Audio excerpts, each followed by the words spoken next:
দুইটা বিষয় আসলে বাংলাদেশে সেলফ ডিক্লারেশন দিতে হয়, সাংবাদিকতা, পতিতাবৃত্তি আর অ্যালকোহল সেবন করতে চায়। গণমাধ্যম কিভাবে বাণিজ্যিক স্বার্থের চেয়ে জনস্বার্থ পরিবেশনকে অগ্রাধিকার দিতে পারে এবং জনগণের কাছে আরো দায়বদ্ধ হতে পারে।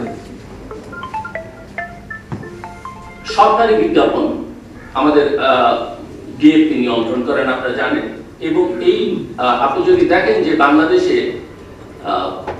পত্রিকাগুলোর সার্কুলেশন কত, এর শীর্ষে ডিএপি হিসাবে যদি আপনি দেখেন, ওই পত্রিকার নাম আপনারা কোনোদিন শুনবেন না, আমরা মনে হয় কেউ দেখিও নেই, শুনিও নেই।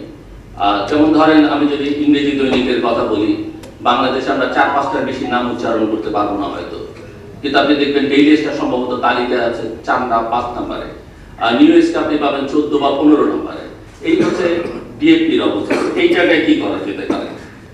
ওনার এবং এডিটর বা চিফ এক্সিকিউটিভ, তার সঙ্গে আসলে সম্পর্কটা কি হওয়া উচিত? মালিকরা নিয়ন্ত্রণ করবেন নাকি যিনি চিফ এক্সিকিউটিভ বা এডিটর তিনি নিয়ন্ত্রণ করবেন?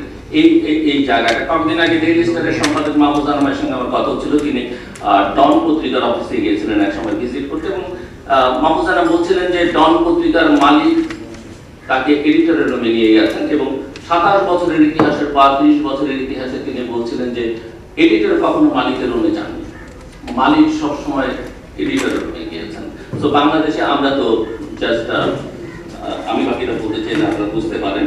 প্রেস কাউন্সিল অ্যাক্ট যেটা আছে 1974, এই প্রেস কাউন্সিল অ্যাক্ট, আমরা প্রেস কাউন্সিলের মধ্যে মূলত সংবাদপত্র এর সঙ্গে যুক্ত, টেলিভিশন বা অনলাইন পোর্টালকে বিবেচনার মধ্যে নেওয়া হয়নি। এবং প্রেস কাউন্সিল আসলে কিভাবে কাজ করতে পারে, তাকে কিভাবে শক্তিশালী করা যায়, এবং এটাকে এমন একটা জায়গায় নিয়ে যাওয়া যায় কিনা যে কোনো সাংবাদিকের বিরুদ্ধে, কোনো সংবাদপত্রের বিরুদ্ধে, কোনো টেলিভিশনের বিরুদ্ধে মামলা করতে হলে প্রথম মামলাটা প্রেস কাউন্সিল করতে হবে।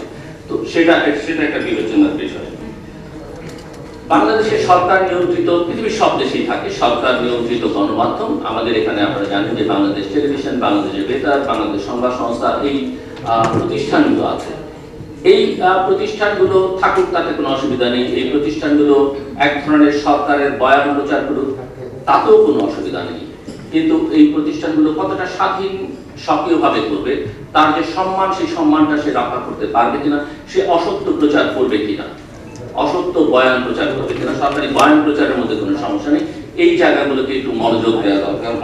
আমার কাছে মনে হয় ইন্টেলিজেন্স এজেন্সি গুলো বাংলাদেশের গোয়েন্দা সংস্থাগুলো, ডিজিএফআই, এনএসআই এবং পুলিশের অন্যান্য যেগুলো আছে, এরা আমাদের সংবাদ মাধ্যমকে যেভাবে নিয়ন্ত্রণ করবার চেষ্টা করে, গত কয়েক বছর আমরা দেখেছি অনেক টেলিভিশন অফিসে, অনেক পত্রিকা অফিসে ইন্টেলিজেন্স এজেন্সির কোনো না কোনো প্রতিনিধি সারাক্ষণ আড্ডার ছলে বসে থাকতেন এবং সবকিছু নিয়ন্ত্রণ করতেন। এটাকে এর থেকে কিভাবে গণমাধ্যমকে মুক্ত করা যায়, সেই বিষয়ে কোনো দৃঢ় পদক্ষেপ নেওয়া যায় কিনা। মোটা দাগে আমার সিজিএসসি থেকে এবং আমার নিজের পক্ষ থেকে যেগুলো মনে হলো আলোচনা করা দরকার, এই আলোচনাগুলো আমরা আপনাদের কাছ থেকে শুনতে চাই, এবং আমরা পুরো আলোচনা রেকর্ড করব, এবং এরপরে আমরা একটা পাবলিকেশন তৈরি করব, যেটা আমরা সরকারকে এবং অন্যান্য স্টেক হোল্ডারদের কাছে দেওয়ার চেষ্টা করব।